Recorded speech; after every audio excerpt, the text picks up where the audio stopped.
Dubai का most affordable luxury apartment. हाय, तो आज मैं GFS डेवलपर्स के ऑफिस में आई हूँ दुबई में। Hi guys, this is Michael Collins, General Manager of GFS Developments. We are thrilled to announce that we are coming with Dubai Property Expo in your city. लेकिन वो आप rental income से agency late agreement करवा के वहाँ से निकलवा सकते हैं, यानी 87,000 पाउंड प्रॉपर्टी की आपने 42,000 पाउंड में हासिल कर ली। फिर सुनिए, दुबई का मोस्ट अफोर्डेबल लग्जरी अपार्टमेंट।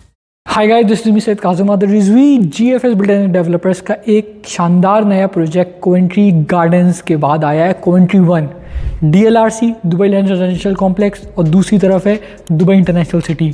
यानी आपको अगर दुबई को समझना है तो दुबई को समझे कुछ इस तरीके से कि दुबई को बनाया है कंपनीज़ ने। मैंने पहले भी अपनी वीडियो में फरमाया है, जैसे एक आपकी नखील हो गई, इमार हो गई, इस तरीके की आपने प्रॉपर्टीज़ के नाम सुने हुए हैं डेवलपमेंट ग्रुप्स के। इसके अलावा दुबई लैंड प्रॉपर्टीज़ हो गई, दुबई लैंड रेजिडेंशियल कॉम्प्लेक्स हो गया, ये सारा भी एक कंपनीज़ ने बनाया है। तो प्राइवेट ओन्ड है, ये तो स्टेट ओन्ड है। अब उन कंपनीज़ ने अब बना के दे दिया। अब दुबई के अंदर जो डेवलपमेंट हो रही है प्राइवेट बिल्डर्स कर रहे हैं, जैसे GFS हो गया, दूसरी तरफ दन्यूब हो गया, इस तरीके से दमैक हो गया। तो ये अब सब बना रहे हैं। अब दुबई में बात होती है, आप नाम सुनते हैं, लगता है इतने महंगे अपार्टमेंट कैसे अफोर्ड करेंगे, अफोर्डेबिलिटी नहीं है, रेंट कितना महंगा आता होगा, जाए वेकेशन पे तो रहें कहाँ, और हकीकतन ऐसा है। लेकिन मैं आपको बताऊं कि क्या आपसे माहाना 500 पाउंड की सेविंग करके एक दुबई में शानदार अपार्टमेंट बना सकते हैं।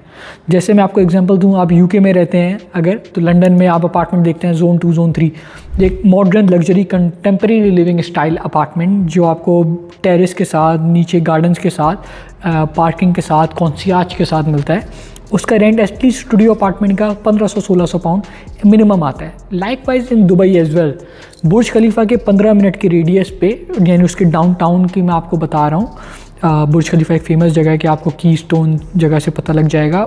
वहाँ के जिस रेडियस में अपार्टमेंट वगैरह की कीमतें हैं और जो रेंट है, वो आज कम से कम पुरानी बिल्डिंग का रेंट आता है 650 से 750, नई बिल्डिंग का रेंट आता है 750 से 850 या 900 पाउंड तक भी जाता है। तो कल को जब ये GFS बिल्डर्स एंड डेवलपर्स की बिल्डिंग जो दुबई लैंड रेजिडेंशियल कॉम्प्लेक्स इस तरफ, दुबई इंटरनेशनल सिटी इस तरफ, और बिल्कुल सीध में आप लगा लें ये आपके पाम जुमेरा एक, आप अगर देखेंगे दुबई की आप ज्योग्राफी समझना चाह रहे हैं, पाम जुमेरा इधर है, देन उसके पीछे JVC है, फिर JTC है, Jumeirah village circle, Jumeirah triangle circle, और फिर बहुत सारे वेयर बॉक्स एरियाज़ और आ जाते हैं। फिर दुबई सिलिकॉन ओएसिस आ जाता है, फिर दुबई इंटरनेशनल सिटी इस तरफ है, दुबई लैंड रेजिडेंशियल कॉम्प्लेक्स इस तरफ है, और दुबई साउथ भी आ जाता है। फिर वो अगेन हाइप वाली जगह है, एक गवर्नमेंट उस जगह को उठा रही है। दुबई साउथ आपके बिल्कुल ही लेफ्ट पे आ जाता है, अल मखदूम इंटरनेशनल एयरपोर्ट, नया एयरपोर्ट बन रहा है। एक एयरपोर्ट इनका इस तरफ है,